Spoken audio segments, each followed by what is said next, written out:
সারা বছর উল্টা পাল্টা অঙ্ক দেয়, তো আজকে ভাবলাম আপনার একটা অঙ্ক দেই। আপনি যদি এই অঙ্ক করতে পারেন বুঝমু আপনি সবচেয়ে বুদ্ধিমান কোন টিচার। এই নেন, এই অঙ্ক পারলে করে দেন। এত সহজ অঙ্ক, এই অঙ্ক যদি আমি করতে পারছি, তোমার কপালে কিন্তু দুঃখ আছে জেরাল্ড, এটা কিন্তু মাথায় রাখবে, ঠিক আছে? ঠিক আছে। সরি, স্যারের নাম ক কেজি, ঠিক আছে জেরাল্ড? ঠিক আছে। ক কেজি।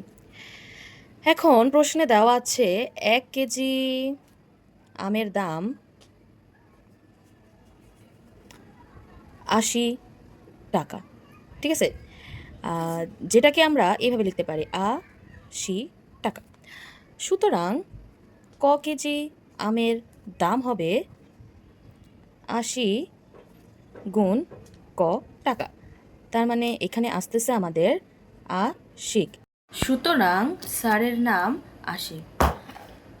এখন বলো তোমার আমি কি করব? এই যে তোমাদের মতো কিছু যে জেনজি পোলাপাইন, অসুস্থ জেনারেশনের পোলাপাইন এসব ছোটোখাটো অঙ্ক করতে পারো না, তোমাদেরকে নিয়ে তো গঙ্গার জলে ভেসে যাওয়ার কথা। হ্যাঁ, এই যে তোমরা যে ছোট ছোট অঙ্ক পারো না, বলো তো তোমাদের ভবিষ্যৎ কি হবে? তোমাদের ভবিষ্যতে আমি কালো দেখতেছি আমার থোবরার মতো। এর জন্য ভালো করে পড়ো, বুঝছো? তপস্যা করো। আমি যে একটা বিশ্ববিখ্যাত ম্যাম, আমার গুণগান করবা, তাহলেই যে এরকম ছোট ছোট অঙ্ক করতে পারবা। এখানে জাস্ট একটা সিম্পল প্রশ্ন করছো যে স্যারের নাম কি, তোমরা এইটাই পারো না। আর নিজে পড়া বের করো, অশিক্ষিত বলা। अभी मैं गाली नहीं दे सकता। नहीं, गाली नहीं देना। अब फैमिली फैमिली देखती है, वरना मैं ऐसे ऐसे गाली दूं, ऐसे ऐसे गाली दूं ना, जिंदगी भर याद रखें ये बड़े भाई।